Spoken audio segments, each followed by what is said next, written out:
Ansel Adams is a famous American photographer. He has produced works such as Clearing Winter Storm, Winter Sunrise, Monolith, and Rose in the Driftwood. Ansel is also known for his technical advancement of photography and the development of the zone system, along with another photographer, Fred Archer, and the idea of visualization. In 1992, author-photographer John P. Schaefer published Book 1 of the Ansel Adams Guide, Basic Techniques of Photography.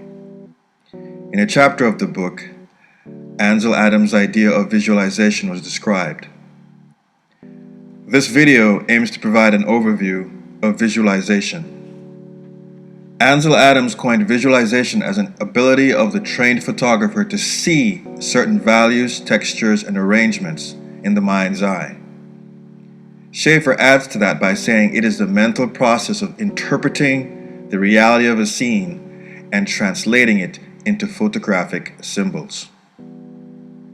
Schaefer goes on to say that for the viewer of a print, the symbols will in turn be transformed into an emotional response, the strength of which will be measured of how well a photographer has been able to visualize and interpret a scene.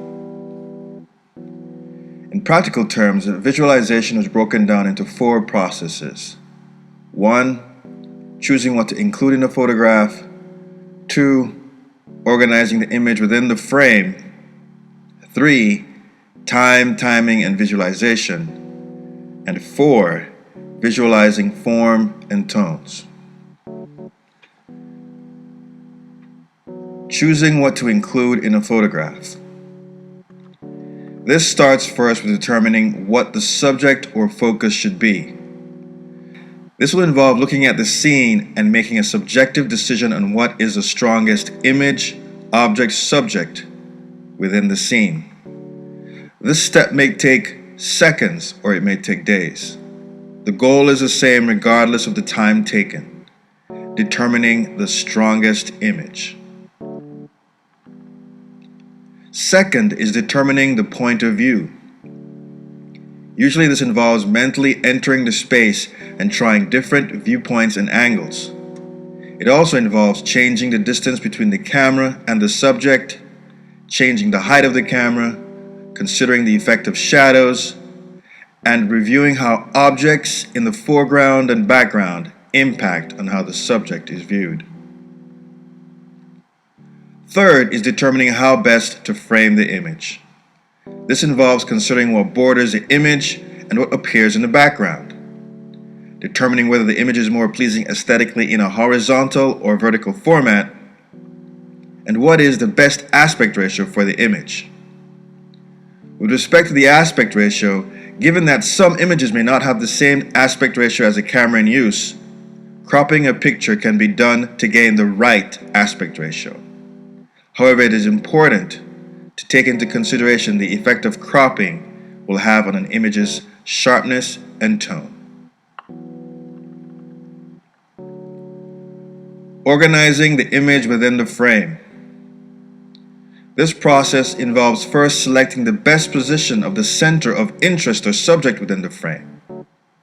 Although most cameras come built in with centered crosshairs, which encourage placing the center of interest in the center of frame, it is important to see the spatial and shape relationships between the subject and other objects within the frame. Lines, curves, and angles can link and separate elements within the frame and direct the viewer's attention.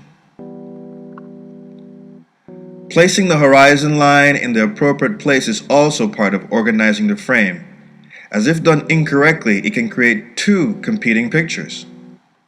It is important to use a horizon line to direct the viewer's attention. Finally, organizing the image within the frame involves establishing near-far relationships. This involves placing objects within the frame to establish size, spatial relationships, and depth of field. It's important, however, to ensure objects do not obscure important parts of the scene during this process. Time, timing, and visualization. Shadows, when used appropriately, will create a third dimension in a two-dimensional print. In order to capture these shadows, the time of day when taking a picture is critical. Illuminance is, however, necessary to have a properly lit scene. Hence, striking that balance is important to visualization. Ansel also believed that anticipation is a prime element of creative art and essential to visualization. Hence, taking a picture that captured this moment of anticipation, or what the famed photographer Henri Cartier-Bresson coined the decisive moment, is a major part of visualization. Examples of this include when a sprinter hits the tape at the finish line, or a soldier gets shot, or simply when a man in dark clothing walks out of shadow past a light-colored wall. Duration of exposure can also affect the translation of a scene. It will subdue and smoothen or bring into sharp detail images within the frame. This in turn creates a tone and feel with which visualization is key in forming. Examples of this is a flow of water being either milky smooth or crisply sharp, depending on exposure. Visualizing forms and tones. This aspect of visualization involves looking at a scene and determining the forms and shapes that light and dark tones make. A perfect example of this is shown in Adams' print, Clearing Winter Storm, where within the forest, amidst the clouds, and within the mountains are varying patterns of light and dark tones that create forms within the subjects. So, taken together, all these processes, when applied appropriately, can produce masterpieces. Visualization as prescribed by Ansel Adams is an effective technique in the art of photography.